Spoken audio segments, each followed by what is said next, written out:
I stood in the doorway of Ryan's penthouse apartment, rain-soaked and trembling, watching him laugh with her. 3 years. 3 years of waiting, of hoping, of believing that one day he'd look at me the way he was looking at her right now. The way his eyes softened. The way his hand lingered on her waist. The way he smiled, genuinely smiled, for the first time in months. He hadn't even noticed I'd walked in. My chest burned, not with sadness anymore, not with the desperate, clawing heartbreak I'd felt 1,000 times before. This was different. This was the cold, clarifying burn of finality.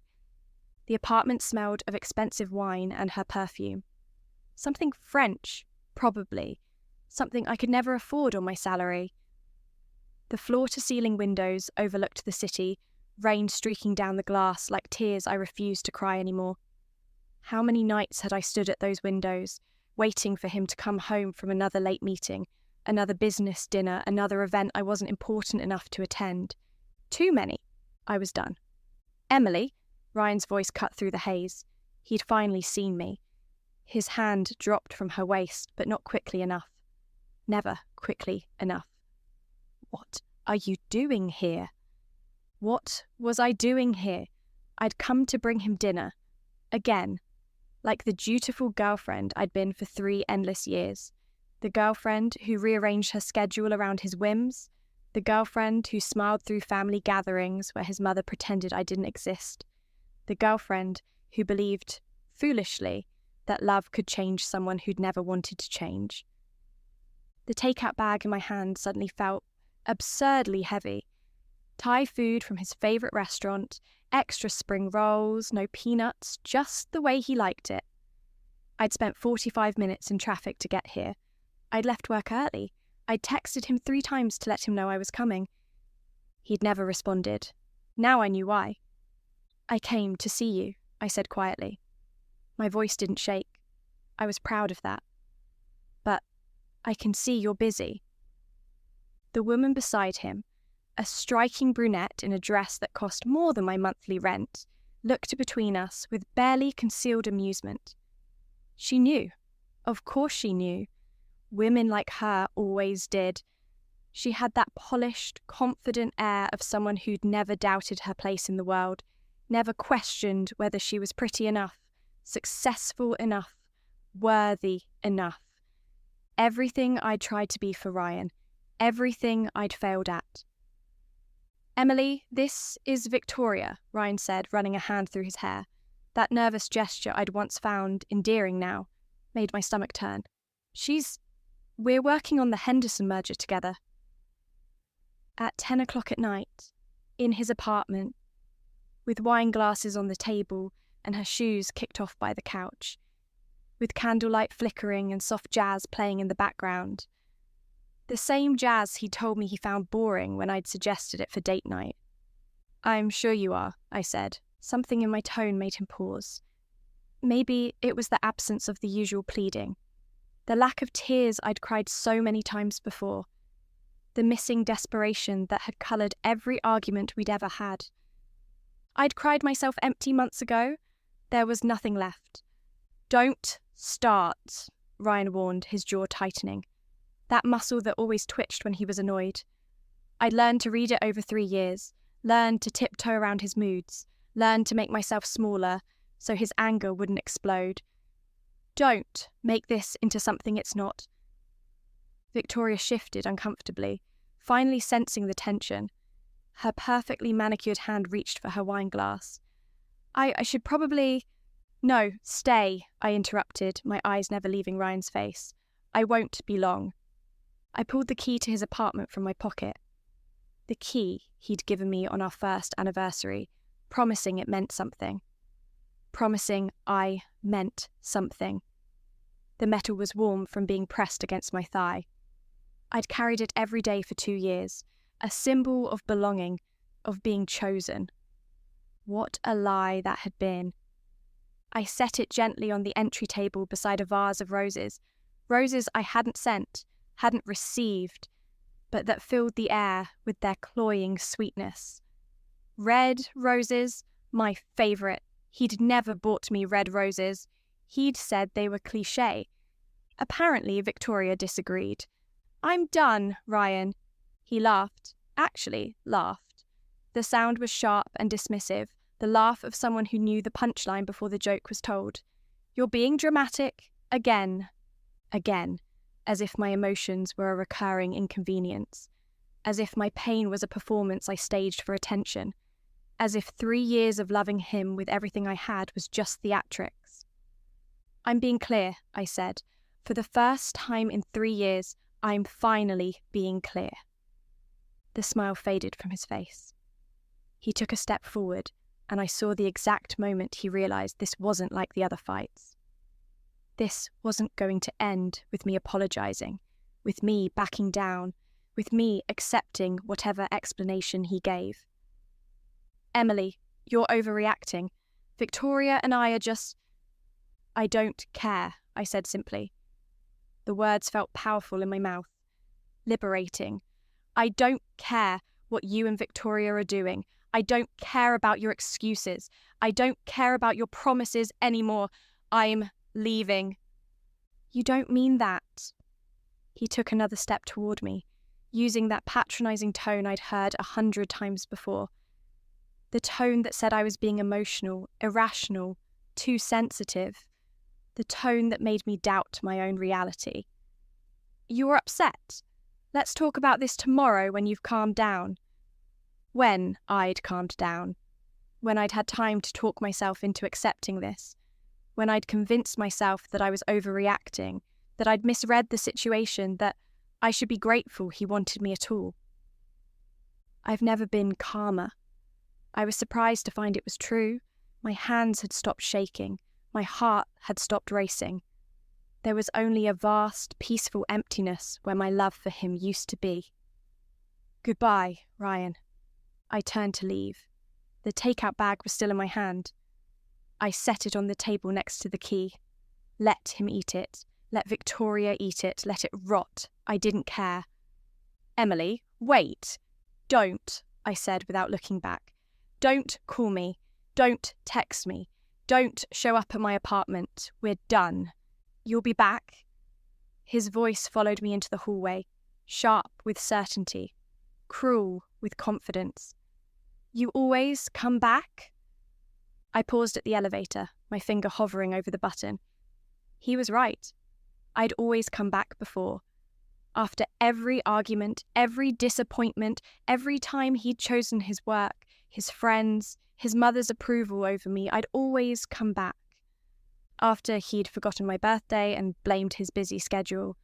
After he'd cancelled our anniversary dinner for a client meeting. After he'd introduced me as his friend to his colleagues at the company party. After he'd told me my career wasn't as demanding as his, so of course I should be the one to adjust my schedule. After he'd criticised my clothes, my friends, my apartment, my cooking, my job, my dreams. I'd always come back. But not this time. The elevator doors closed on that chapter of my life, and I felt nothing but relief. The descent felt endless. 43 floors of realising I'd just walked away from 3 years of my life. 3 years I'd never get back. 3 years of hoping, waiting, believing that if I just loved him enough, if I just tried hard enough, if I just changed enough, he would finally see me. But he never had. He'd seen what he wanted me to be. A convenient girlfriend, someone who didn't demand too much, someone who fit into his life without disrupting it. He'd never seen me. The lobby was empty except for the night doorman, who nodded at me politely. He'd seen me come and go 100 times. He'd probably seen Victoria arrive earlier tonight. He'd probably seen a dozen women before her. The rain had intensified. I stood under the awning, watching it pour down, remembering that I'd taken an Uber here. My car was at home. I should call another Uber. I should get out of here before Ryan came down, before he tried to talk me into staying, before I made the mistake of listening. But I didn't move. I stood there in the rain, letting the wind spray mist across my face, and felt the weight of 3 years lifting off my shoulders. I'd been carrying it for so long, I'd forgotten what it felt like to stand up straight. My phone buzzed. "Ryan, you're being childish." I stared at the message. Not, "I'm sorry," not, "Please let me explain," not, "I care about you." Just another criticism, another way of making my pain about my inadequacy rather than his actions. Another buzz. "This isn't you." But it was me. This was the me I'd buried under 3 years of trying to be what he wanted. This was the me who'd had enough. This was the me who was finally choosing herself. Another buzz. "Call me so we can talk like adults." I blocked his number. Then I blocked him on Instagram, Facebook, Twitter, every platform where his face had been a constant presence in my feed. 3 years of photos disappeared. 3 years of comments, likes, tags. 3 years of pretending we were happy. Gone. It should have hurt more. It should have felt like ripping out pieces of my heart. Instead, it felt like taking off shoes that had been too tight for years. I called an Uber and went home. My apartment felt different when I returned that night. Smaller, maybe. Or perhaps I'd just been living so much of my life in Ryan's shadow that I'd forgotten what my own space felt like. The modest one-bedroom in the older part of the city had always been temporary in my mind, a placeholder until Ryan and I moved in together, until he proposed, until our real life began. I looked around at the mismatched furniture, the art prints I'd bought at street fairs, the bookshelves crammed with paperbacks. This was my real life. This had always been my real life. I'd just been too blind to see it. The apartment was quiet. Too quiet. I'd gotten used to filling the silence with thoughts of Ryan, wondering where he was, what he was doing, whether he was thinking of me. Now that space in my head was just empty. I should have felt sad. I should have been crying, heartbroken, devastated. Instead, I felt exhausted and relieved. So relieved. I took off my wet clothes and stood in the shower until the water ran cold, washing away the rain and the last 3 years. When I got out, my phone was lit up with messages. Not from Ryan. He was too proud for that. But from his friends, his colleagues, people who'd barely acknowledged my existence when we were together, but now felt entitled to weigh in on our breakup. "Heard what happened? Ryan's really upset. Maybe give him a chance to explain. You should talk to him. This is so sudden. Ryan said you walked out over nothing. That's harsh. Over nothing." 3 years of neglect, dismissal, and emotional abandonment was nothing. Finding him with another woman was nothing. My pain was nothing. I deleted every message without responding. My best friend Jade called at midnight.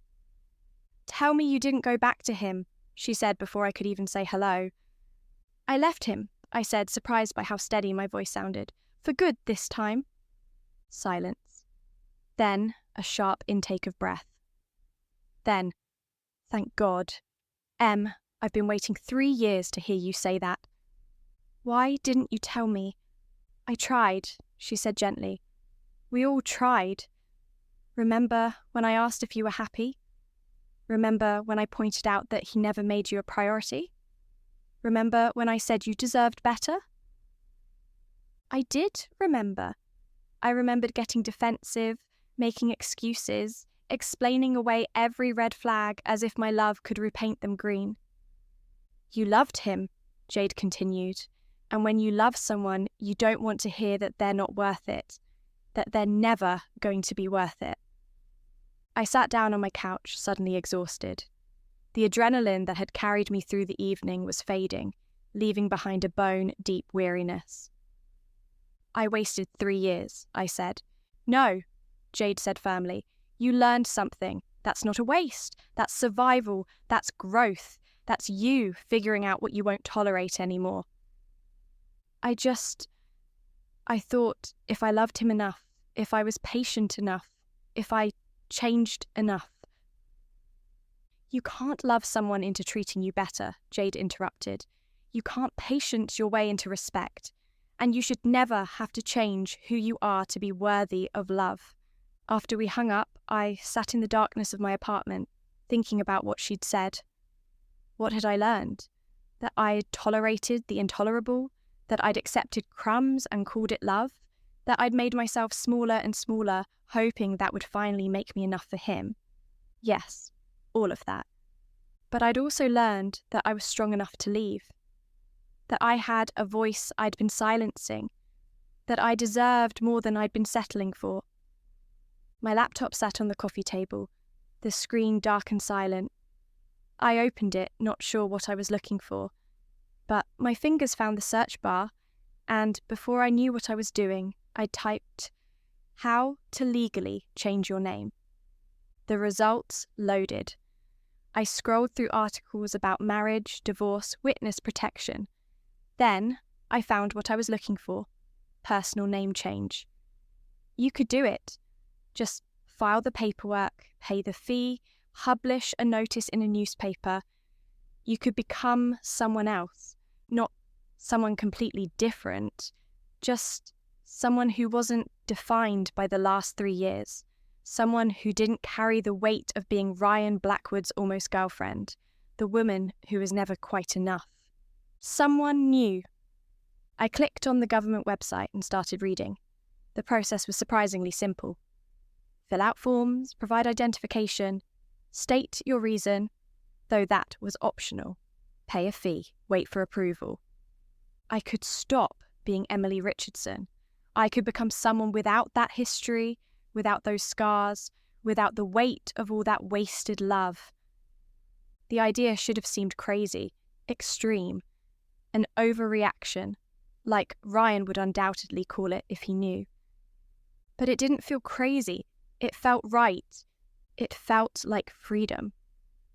The next morning, I called in sick to work. I wasn't sick, not physically, but emotionally, I felt like I'd been hit by a truck.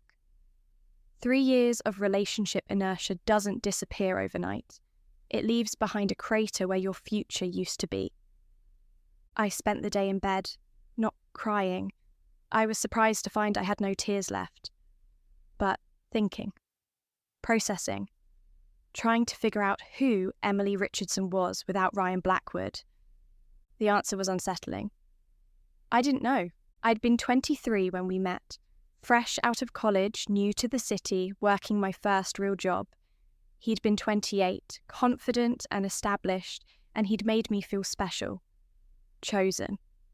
He'd swept me into his world of fancy restaurants and corporate events, and I'd been so dazzled I hadn't noticed I was disappearing.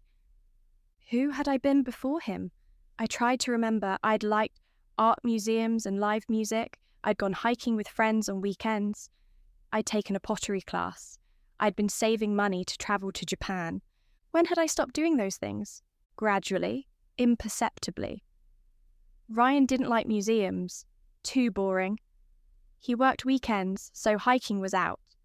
Pottery class conflicted with his firm's cocktail hour, which I was expected to attend. And the Japan fund had slowly been drained by expenses related to looking appropriate for his world. The right clothes, the right salon, the right everything. I'd given up pieces of myself so slowly I hadn't noticed they were gone until nothing remained. My phone buzzed. A text from an unknown number. "Emily, it's Ryan. Can we please talk? I'm sorry about last night. Victoria means nothing. You're overreacting, but I understand you're upset. Let's have dinner and work this out." The audacity was breathtaking. He'd cheated, or was planning to cheat. The semantics didn't matter. And somehow I was still the problem. I was overreacting. I was emotional. I was the one who needed to calm down and be reasonable. I blocked the number. Another text came through. A different number. "This is ridiculous. Stop being childish and talk to me like an adult." Blocked. How many numbers did he have? How many times would he try? How long until he realized I meant what I said? I turned off my phone. Then I got dressed, left my apartment, and walked to the courthouse downtown. The building was imposing, all marble and columns and the weight of bureaucracy. I felt small walking up the steps, but also determined. This wasn't running away, this was running towards something. toward myself. The clerk at the information desk looked bored until I asked about name changes. Then she perked up slightly, perhaps grateful for something more interesting than parking tickets. "You need Form NC 100, she said, sliding a packet across the counter. "Fill it out completely. You'll need 2 forms of ID. There's a filing fee of $435. Once you file, you'll need to publish notice in a newspaper for 4 weeks. Then you come back for your hearing." "How long does the whole process take?" "About 2 months, give or take." 2 months. I could be someone new in 2 months. I took the forms and sat in the courthouse cafe, filling them out with shaking hands. Name: Emily Marie Richardson. New name. I paused. What did I want to be called? Not anything related to Ryan. Not anything that reminded me of who I'd been with him. I thought about my grandmother, the strongest woman I'd ever known.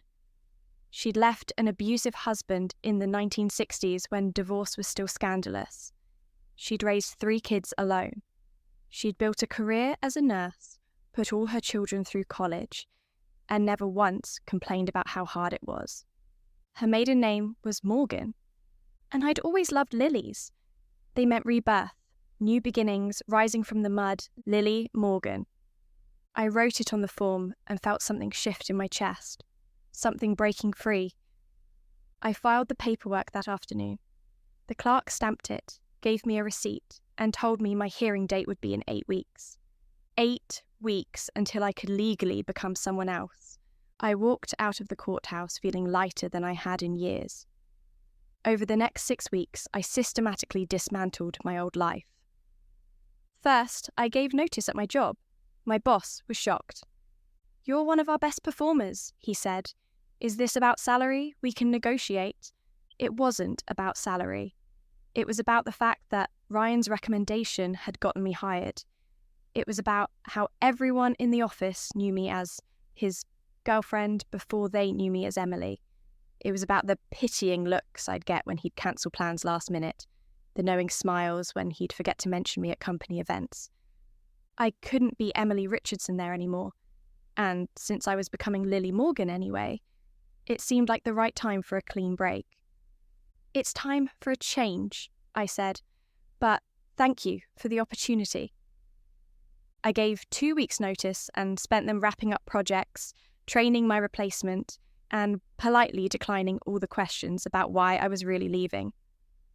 On my last day, my co-workers threw me a small party. They'd made a cake with "Good luck, Emily Wasser" written in blue icing. I ate a slice and smiled and pretended it didn't feel like a funeral for someone who wasn't quite dead yet. Next, I packed up my apartment. 3 years of accumulated stuff, most of it purchased to fit Ryan's aesthetic rather than my own. The sleek modern furniture that looked impressive but wasn't comfortable. The monochromatic art that was sophisticated but soulless. The clothes I'd bought to look appropriate for his events, pencil skirts and blazers and heels that hurt my feet. I donated most of it. What remained fit into a dozen boxes. My books, my favourite oversized sweaters, the pottery bowl I'd made in that class I'd quit, photos of my family and real friends, the collection of vinyl records I'd hidden in my closet because Ryan said they were obsolete. These were the pieces of me that had survived. The rest could go. I found a new apartment across the city, in a neighbourhood Ryan would never think to visit. It was smaller than my old place, but brighter, with big windows and hardwood floors and a tiny balcony that overlooked a community garden. It was perfect. I moved in on a Saturday with Jade's help. She arrived with coffee and moving boxes and the first genuine smile I'd seen from her in months. "This place is so you," she said, looking around. "The old you, the you before Ryan. Can I be her again?" "You never stopped being her," Jade said. "You just forgot for a while." We spent the day unpacking, turning the empty apartment into a home. I hung my art prints, actual colourful pieces I loved, not minimalist nonsense. I arranged my books on the shelves by genre instead of colour. I set up my record player in the living room and played Fleetwood Mac while we worked. For the first time in 3 years, my space felt like mine. That evening, after Jade left, I sat on my new couch, a plush, comfortable thing in deep blue, and looked around. The apartment was still mostly empty. I needed curtains, a coffee table, lamps.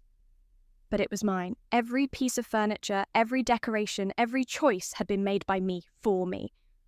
No one to criticize it. No one to suggest I change it. No one to make me feel like my taste wasn't good enough. Just me. My phone buzzed. Another unknown number. Emily, this has gone on long enough. I'm willing to forgive you for overreacting, but you need to stop being childish. We can work this out if you just talk to me. Forgive me for overreacting, for being childish. Not, I'm sorry I hurt you. Not, I'm sorry I cheated. Not, I'm sorry I took you for granted for 3 years. I blocked the number and turned off my phone. Then I poured myself a glass of wine, sat on my balcony, and watched the sunset paint the sky in shades of orange and pink. Somewhere across the city, Ryan was probably at some networking event, working the room, charming clients, living his life exactly as he had when I was in it. He was fine without me. He'd always been fine without me. The realization should have hurt. Instead, it was clarifying. He'd never needed me. He'd just enjoyed having someone who needed him. But I didn't need him anymore. And that made all the difference. The courthouse hearing was anticlimactic. I'd imagined something dramatic. Witnesses, testimony, some grand pronouncement. Instead, it was just me, a judge who looked half asleep, and a stack of forms proving I'd followed all the proper procedures. Miss Richardson, the judge said, glancing at his papers, you're petitioning to change your name to Lily Morgan. Is that correct? Yes, Your Honour. And you've published the required notice? Yes, Your Honour. I handed him the newspaper clippings. 4 weeks of tiny print in the legal notices section announcing that Emily Marie Richardson intended to become Lily Grace Morgan. No one had objected. Not Ryan, not his family, not anyone. Maybe they hadn't seen it. Maybe they didn't care. Maybe they'd known it was pointless to try to stop me. Are you changing your name to avoid debts or legal obligations? No, Your Honour. Are you changing it for fraudulent purposes?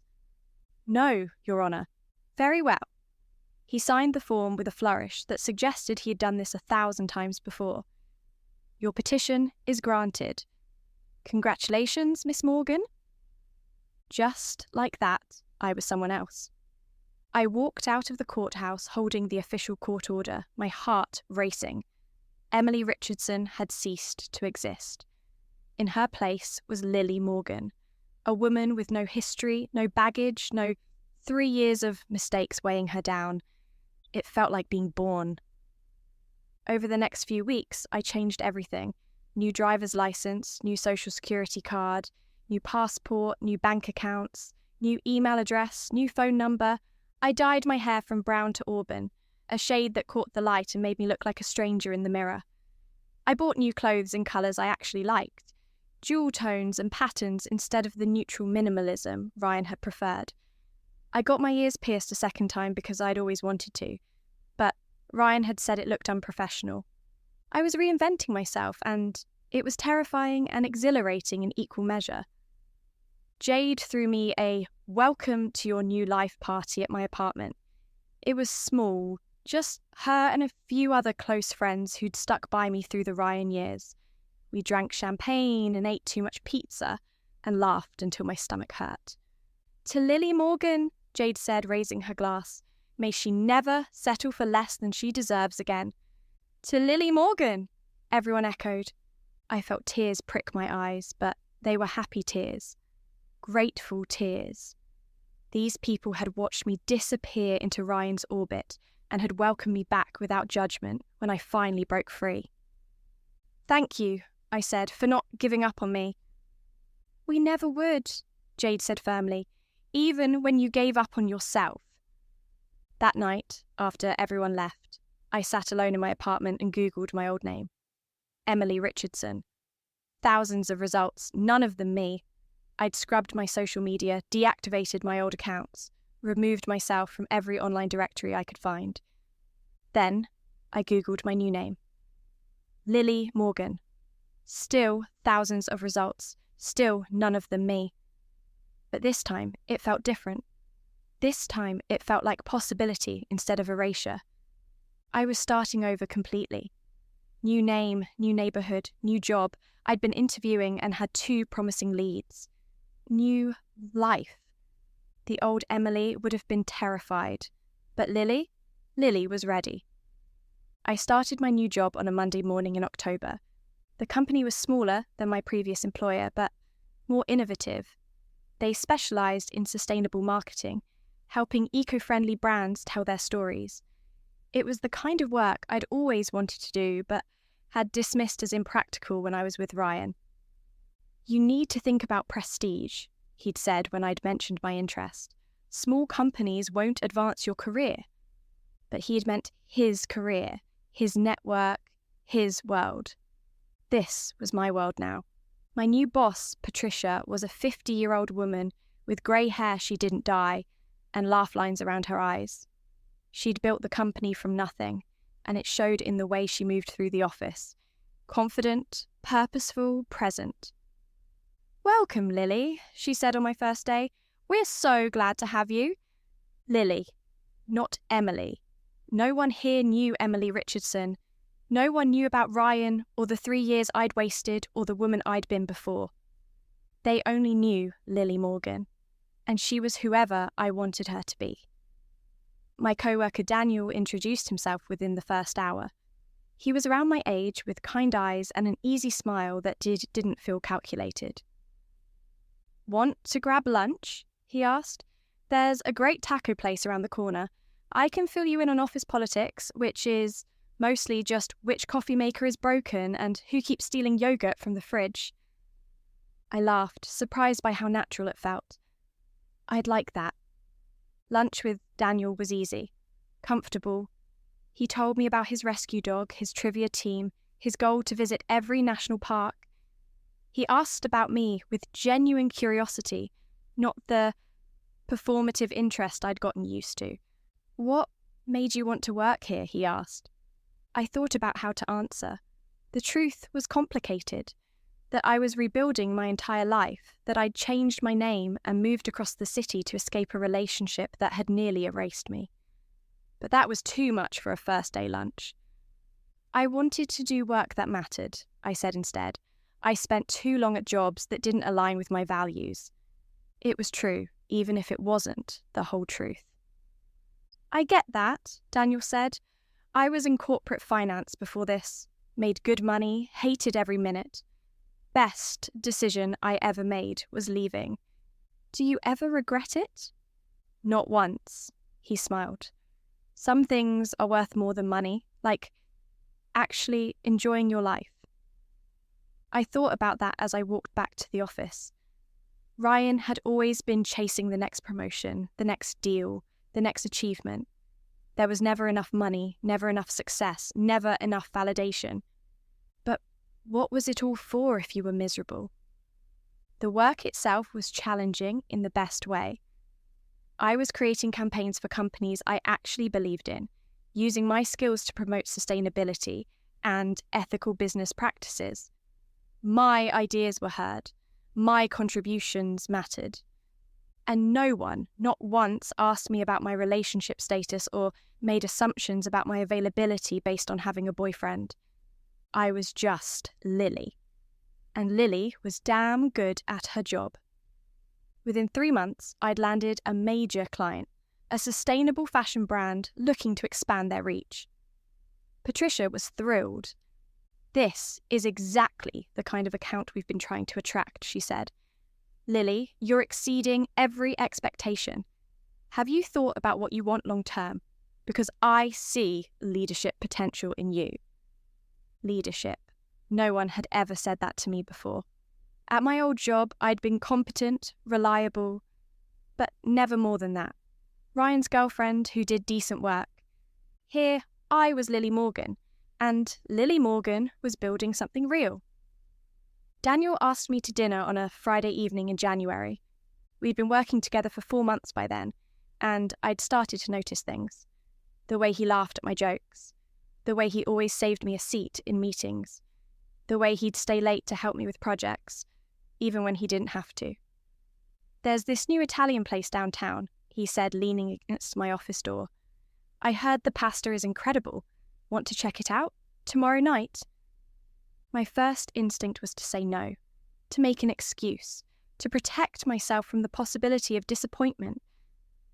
But then I thought about Lily Morgan. Would she say no out of fear, or would she take the chance? "I'd love to," I said. His face lit up. "Really? That's great. I'll pick you up at 7. 7 works. After he left, I sat at my desk, my heart racing. I was going on a date. My first date since Ryan. My first date as Lily. I called Jade immediately.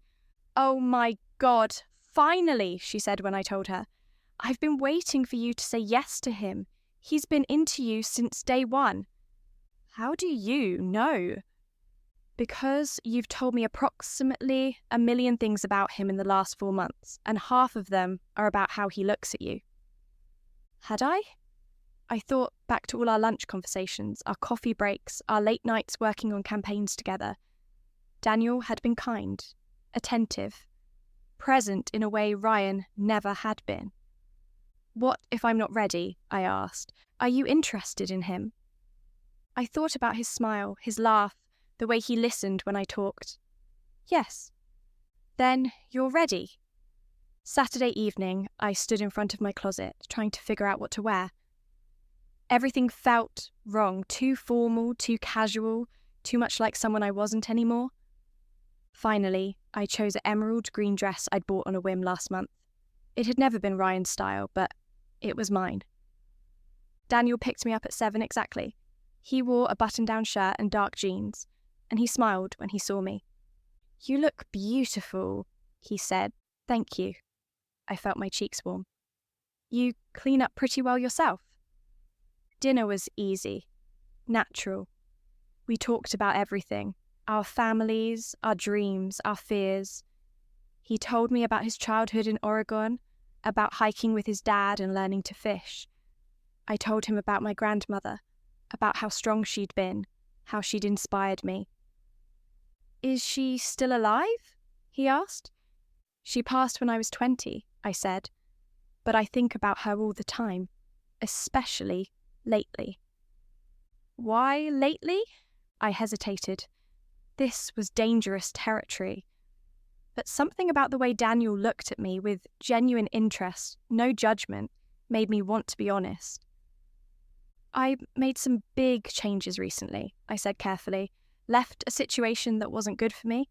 Started over. She would have been proud of that. She was big on not settling." "Sounds like a wise woman." "She was," I smiled. "She used to say that the strongest thing you can do is walk away from what's hurting you." Daniel reached across the table and took my hand. "That does take strength. A lot of people don't have it." His hand was warm and solid in mine. Different from Ryan's calculated touches. Different from the way I'd always felt like I was reaching for someone who was pulling away. This felt like meeting in the middle. "Can I ask you something?" Daniel said as we walked to his car after dinner. "Sure." "Have you dated anyone recently, before we started working together?" I could lie, tell him it had been a while, keep the Ryan years locked away in the past where they belonged. But Lily Morgan didn't lie. Lily Morgan was honest, even when it was uncomfortable. "I got out of a serious relationship right before I started at the company," I said. 3 years. It ended badly. I needed time to figure out who I was without him. Daniel nodded slowly. "And have you? Figured it out?" "I'm getting there," I said. "Actually, I did more than just end it. I changed my name, legally, started completely over." I waited for him to laugh, to tell me that was extreme, to look at me like I was crazy. Instead, he squeezed my hand. That took courage. Or desperation. No, he said firmly. Courage. Desperation would have been staying. We stood by his car, the city lights reflecting off the wet pavement. It had started to drizzle, and I could smell rain and possibility in the air. I like you, Lily, Daniel said. I have since the day you started, and I don't care what your name used to be or what happened before. I just care about who you are now. Who am I now? I asked, genuinely curious about his answer. You're brilliant, he said. You're passionate about your work. You're kind to everyone in the office. You make me laugh. You challenge me. You're exactly who you're supposed to be. I felt tears prick my eyes. Ryan had never seen me that way. He'd seen potential that needed shaping, rough edges that needed smoothing, a person who needed fixing. Daniel saw me as whole. I like you too, I whispered. He smiled and leaned down, giving me time to pull away if I wanted. But I didn't want to. I met him halfway, and when his lips touched mine, it felt like coming home to a place I'd never been before. The kiss was gentle and unhurried. No pressure, no demand. Just two people choosing each other in that moment. When we pulled apart, I was smiling. Can I take you out again next weekend? Daniel asked. Yes, I said. Absolutely yes. 6 months into my new life, I ran into Ryan. I was at a bookstore on a Saturday afternoon browsing the poetry section when I heard his voice behind me. Emily? My stomach dropped. I'd been so careful. I'd mapped out every place he frequented, restructured my entire life to avoid him. But I'd forgotten about this bookstore, the one I used to come to before I met him, before I'd stopped doing things I loved. I turned slowly. Ryan stood 5 feet away, looking exactly the same. Same expensive suit, same confident posture, same face that had once made my heart race. But now I felt nothing. No love, no anger, not even bitterness. Just a distant recognition, like seeing an old photograph of someone you used to know. It's Lily, I said calmly. What? Confusion crossed his face. My name is Lily now. Lily Morgan. I changed it. He stared at me, processing this. I watched him try to reconcile the woman in front of him. Auburn hair, emerald dress, confident posture, with the Emily who'd loved him so desperately. You changed your name, he repeated. Because of me? That's insane. I changed it for me, I corrected. Because I needed to stop being the person who accepted less than she deserved. Emily did that. Lily doesn't. His jaw tightened. You look different. I am different.